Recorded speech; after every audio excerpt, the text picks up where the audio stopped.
Let's start rolling encounters here. Um, for this, I want you to use the usual monsters again. So let me grab that real quick. Because if I use the Game Master Delve encounters, I'm going to get roll twice. I'm going to get guard monsters, pest monsters, boss monsters, which I don't know what these categories map to exactly.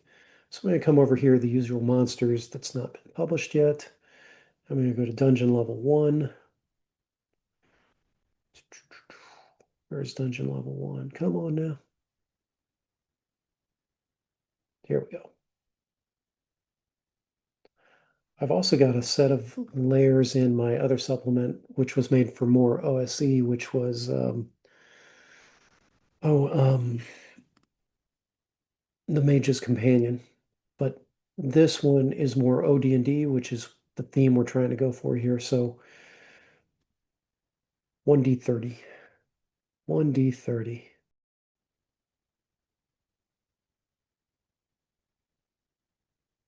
14. Green slime. Okay, good monster.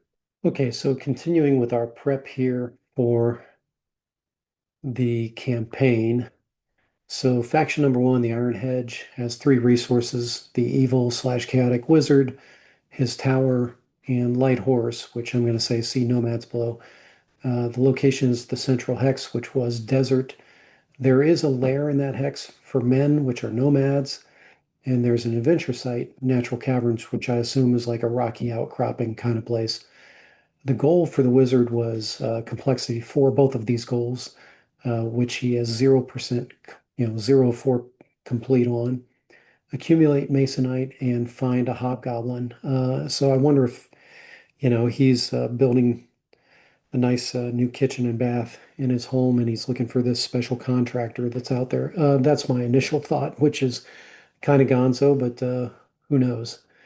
Wizards are mysterious in their ways. So the natural caverns on the left-hand side, this is using the system from Aketon to generate this, which was inspired by a system for generating dungeons by Awkward Turtle. You can find out more about that on his itch.io site. The majority of this has been kind of roughed in, and we are now keying encounters and rooms and treasures and things like that, just because I like to over prep, but not too much. We're going to keep it pretty light here. So as you can see, room number 1, which is the entrance or exit, it's going to be a green slime I just rolled.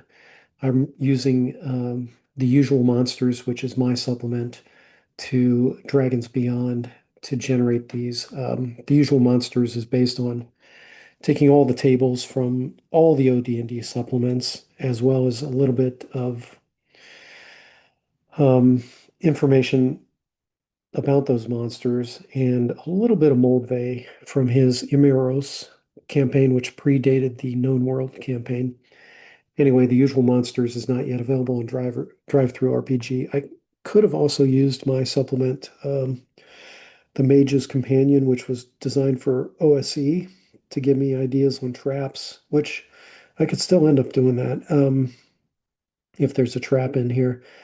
But it's also got several tables on monsters because it has to do with why a wizard might actually want a dungeon under his or her tower. I assume that these natural caverns and that rocky outcropping that the tower stands upon it as well. Perhaps the entrance to the tower is only reachable through this cave system. So until I roll 5, the cave system is not fully generated. This is more than enough for 5 sessions. I'm sorry, 4 sessions because I've rolled 4 handfuls of dice here. So yeah, I think this is probably correct. And I'm making notes on the transition spaces. So to go from a 1 to a 2, 1 to 2, you see over here, that gives me a door. So, and then from 2 to 3, that gives me a locked door. And I'm noting that on my pages file here. So let's find out what the encounter is in room number 2. I just rolled 1d30 and got a 9. Let's flip back to the usual monsters. What is a 9?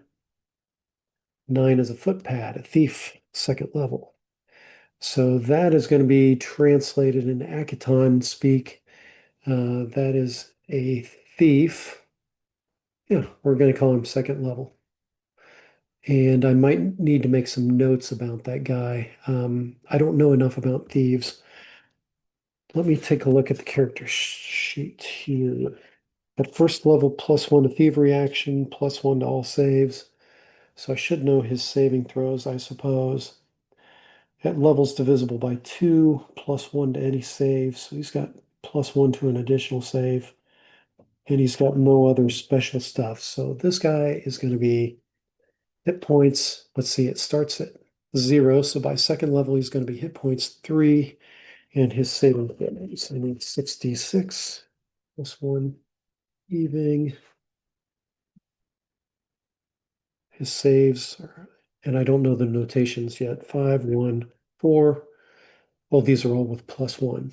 So 6, 2, 5, 4, 6, 2. And he's going to bump up his first 2 to a 3 because he gets that additional +1 on a save, right? That would be the saving throw for magic and psionics instead of bumping up the other one, which was fear and charm. Let's go to room number 3. What do we got down here? Room number 3 is another encounter, so 1d30. 17.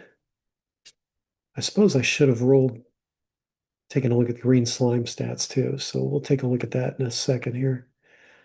17.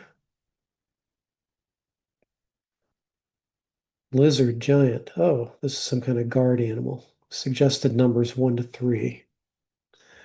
And again, these suggested numbers were based on looking at the monster and treasure assortments developed by TSR in 1977, 1977, and 1978.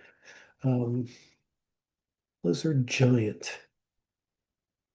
Yeah, green slime is 1. Thief for footpad. Oh, that could have been 4 of them.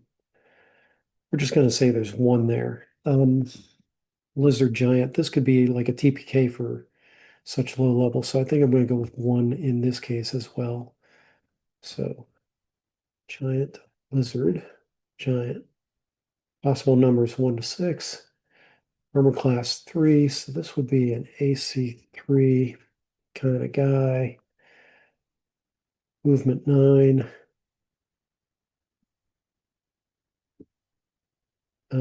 8 hit dice. So 8 hit dice. So that would be 8 hit points. So hit points 8.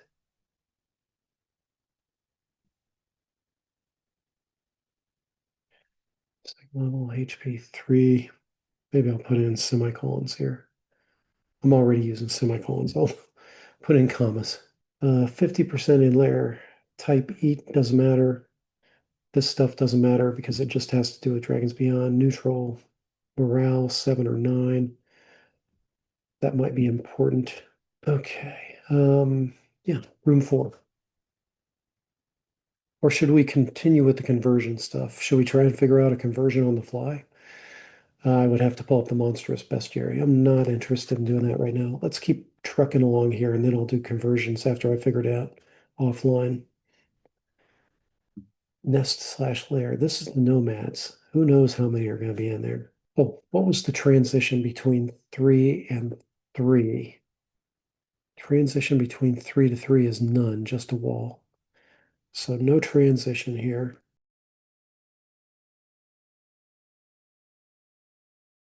And then what's the transition to room number 1? So that would be a 3 to 1 or a 1 to 3. Crank up portcullis. Well, that makes sense if there's treasure there. So crank up portcullis. And then this is going to be the nomads. And the big question here is how many? Nomads have the same chance and amount of gold as do bandits. All their treasures except prisoners will be at their permanent encampment. This is their permanent encampment. So these are desert men. Yeah, I'm ignoring that, but the description says 1d20 prisoners. Maybe that's the treasure that's behind the portcullis. 1d20. 9. I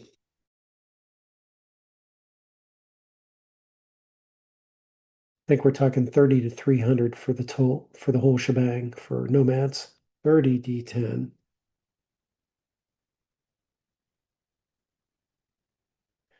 Sorry, 30 to 300. So total nomads, we're looking at 150. That's interesting. What a nice round number for me. Okay. How many are in here? So, and this is a large chamber. So I'm going to say, just going to say 3d6 are in here, right? We got 3d6. Yeah, so this is going to be just 9, 12, 12 of these guys. So we're going to put 12 nomads. 12 nomads. We're also chaotic, right? Number 6, treasure. Oh boy, we get to roll a treasure. Now I really do have to pull up the treasure table. Treasure hoards. And yeah, why don't I pull up Dragons Beyond? Why don't we pull in the nomads thing right now? Nomads. Yeah, if they were a light horse, should they be horsemen or cavalry? Chaotic nomads were likely under the influence of an evil high priest.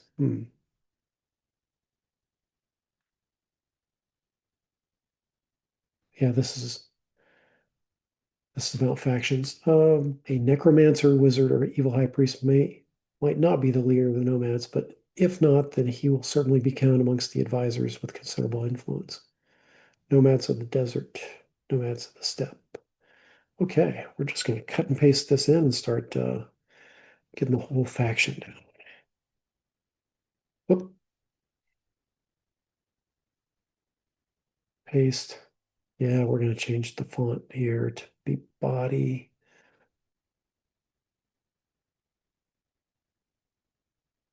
For every 10 nomads, 1 in 10 chance of a hero. So there are 150 of these guys, so that's going to be 15, 15d10, 15d10, and I'm looking for a ones here. Got 1 1. So they've got a hero. High egoism and morale. So we're going to set their morale 8.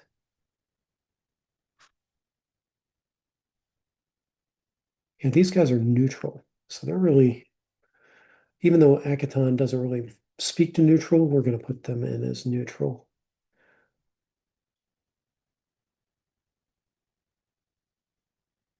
There's going to be 1 hero.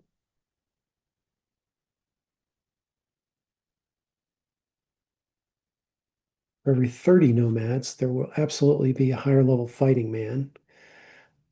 So there are 5 times 30. So there are going to be 5 of these fighting men. So 2 ones, 2 sixes, and a 2.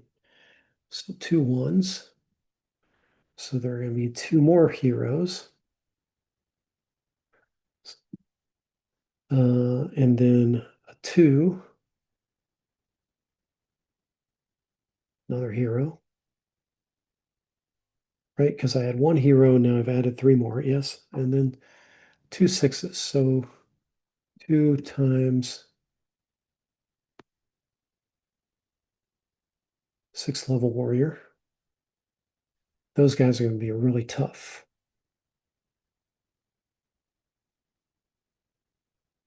For every 100, there will absolutely be 1 superhero or lord. I got a 2, so that's going to be 1 times superhero. Okay, we already know there's a magic user here, but I'm just for grins going to see if the dice actually bears that out. So where's my D4 dice? 1, I rolled a 1 legit here. So magic user, evil high priest. So now I'm going to roll 1d6, and I'll bet I get a wizard here. Let's just see. Nope, I got a necromancer. So that changes this a little bit. The complexity, chaotic wizard, uh, necromancer. That might come into play when we come to select his spells. And again, all this over prep really gives me a lot of joy, which is why I engage in it. If you don't enjoy doing the prep work, don't do it. Do it on the fly. If they're over 300, there is not, well, in this case, we know that he's the leader. So in this case, the fighting men are going to be all rolling up under the wizard.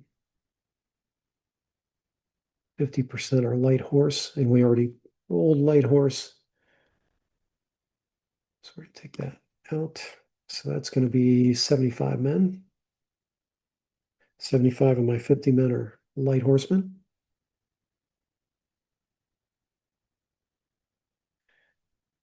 30% are medium horse or medium cavalry. Here I'm going to roll odd or even to see what happens. Even. So the typical thing is horse. So what's 30% of 30% of 150? Oh man, it's too early in the morning for this kind of stuff. 3 times 15 is 45. So 45 of these guys, 45 are medium horsemen, 20% on horseback or camelback. Again, we're going to roll even or odd, and I got an odd.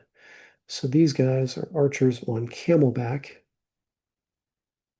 but you really can't mix your horses with your camels. So actually, we're going to put horseback. So 20%. So that would be the remainder here. So that's going to be 45. That's going to be 30, right? Because 30 and 45 is 75, and then 75 and 75 is 150. There we go. Oh, I can ride. Yeah, that will stand because I already had a note that nomads of the desert ride a mix of camels and horses. Their horses are being desensitized to the scent of camels. So that's something you would see in like Pila and Peltist, Tony Bass rule set, and some other early rule sets like WRG that create disorder when cavalry and horses come within distance of each other. Okay, so now we've got the composition of the entire nomad force. We could flesh out these guys, but I'm not going to do that right now. We could flesh out the wizard. I am curious about his spells. Um, a wizard in Dragons Beyond, I think is 11th level. Just double check that. Wizard, Wizard Advancement Beyond 11. Yeah, 11th level. So, chaotic 11th level wizard, which this wizard, so I wonder how many spells they get in Aketon. Let me look at that. Aketon, how many spells did this dude get? I know I'm getting deep in the weeds here, but I am curious and I do like rolling stuff. A seer at first level, learn a random spell, and at every third level. So at first level, he gets a spell, at third level, at sixth level, at ninth level, and at 12th level. So he's not there yet. So he has 4 spells. Let's roll his spells. Let's see if that's actually.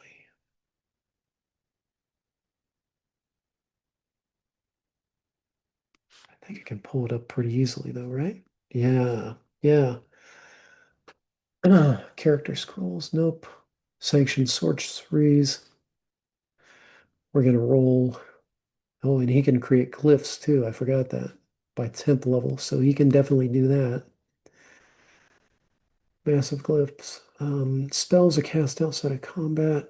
Roll 1d6 on school and 2d6 for the spell. So I've got 4 spells. So let's put a note here that the Necromancer has 4 spells.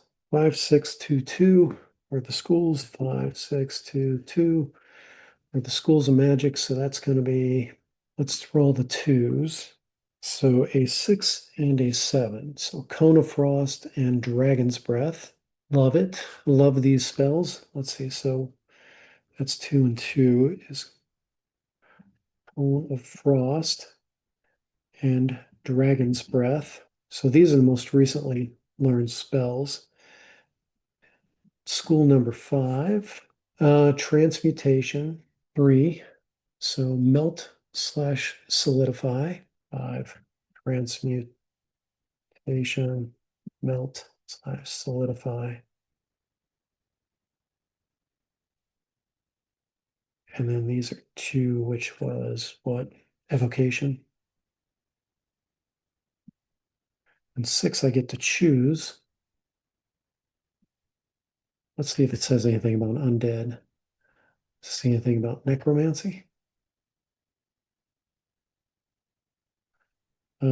Zombie? How about ghoul? Nope. Let's look manually. Greater counterspell. Oh, that could be useful. Contain blast, distort target, silent alarm, loud knock, cosmos blank, plain dismiss entity, speak with the dead. That would be a necromancy type of spell. The only one that looks like it's necromantically related is going to be speak with the dead. That's how he got his reputation. His second spell will speak with the dead. 6. I've been talking for a while. Let me close this out and start again with the next room, room number 6.